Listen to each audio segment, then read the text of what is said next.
Shafi പറമ്പിലിന്റെയും VK. ശ്രീകണ്ഠന്റെയും പേര് പറഞ്ഞ് തന്നെ ഭീഷണിപ്പെടുത്തിയെന്ന് കോൺഗ്രസ് കൗൺസിലർക്കെതിരെ ലൈംഗികാരോപണം ഉന്നയിച്ച അതിജീവിത. തന്റെ മുന്നിൽ വെച്ച് പ്രക്ഷോഭ് ഷാഫി പറമ്പിലിനെ വീഡിയോ കോൾ ചെയ്തു. ജോലി വാഗ്ദാനം ചെയ്താണ് പീഡിപ്പിച്ചതെന്നും അതിജീവിത ആരോപിച്ചു. പാലക്കാട് ടൗൺ സൗത്ത് പോലീസ് സ്റ്റേഷനിലെത്തി മൊഴി നൽകിയ ശേഷമാണ് അതിജീവിതയുടെ പ്രതികരണം. ഷാഫിയുടെ ബന്ധുന്ന് വീഡിയോ കോൾ ചെയ്തിട്ട് ഓഡിയോ കോൾ സംസാരിച്ചുകൊണ്ടിരുന്നു. അത് കഴിഞ്ഞിട്ട് വീഡിയോ കോൾ ചെയ്തിട്ട് എന്നെ ഷാഫിലിനെ കാണിക്കുകയും ഞാൻ ഷാഫിലിനെ കണ്ടപ്പോഴാണ് ഇത് ഷാഫിലിന് എനിക്ക് മനസ്സിലായത്. ഞാൻ സംസാരിച്ചില്ല,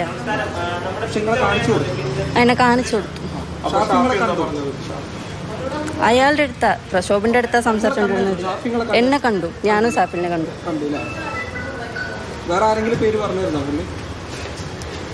MP ശ്രീകൃഷ്ണനോ ശ്രീകണ്ഠൻ, അയാളുടെ പേരും പറഞ്ഞു. അച്ഛനമ്മയും ഇല്ല, മരിച്ചതാ. അച്ഛനും അമ്മയും ഇല്ല, അപ്പോൾ അവർ മരിച്ചതാ. അപ്പോൾ എനിക്ക് എന്തെങ്കിലും പറ്റിയപ്പോഴും ചോദിക്കാൻ വയ്ക്കാരും വരില്ലല്ലോ. നല്ല പേടിയുണ്ടായിരുന്നു, ഇപ്പോഴും പേടിയുണ്ട്.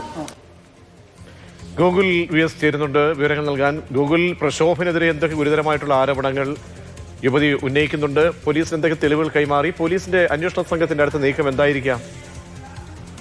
പ്രക്ഷോഭനെ പിടികൂടുക എന്നുള്ളത് തന്നെയാണ് പോലീസ് കണക്കാക്കുന്നത്. ഏതായാലും ഗുരുതരമായിട്ടുള്ള ആരോപണമാണ് യുവതി ഉന്നയിച്ചിരിക്കുന്നത്. ഷാഫി പറമ്പിലിന്റെയും ശ്രീകണ്ഠന്റെയും പേര് പറയുന്നത് തന്നെ ഭീഷണിപ്പെടുത്തിയെന്നാണ് അതിജീവിത പറയുന്നത്. തന്റെ മുന്നിൽ വെച്ച് ഷാഫി പറമ്പിലിനെ വീഡിയോ കോൾ ചെയ്തു. താൻ ഷാഫിയെ കണ്ടു, ഷാഫി തന്നെയും കണ്ടു, പക്ഷെ ഒന്നും സംസാരിച്ചില്ല.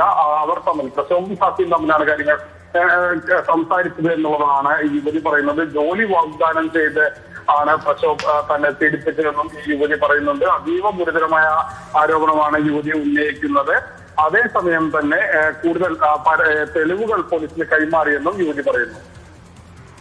ശരി, ഗൂഗിളാണ് വിവരങ്ങൾ പാലക്കാട്ട് നൽകിയത്.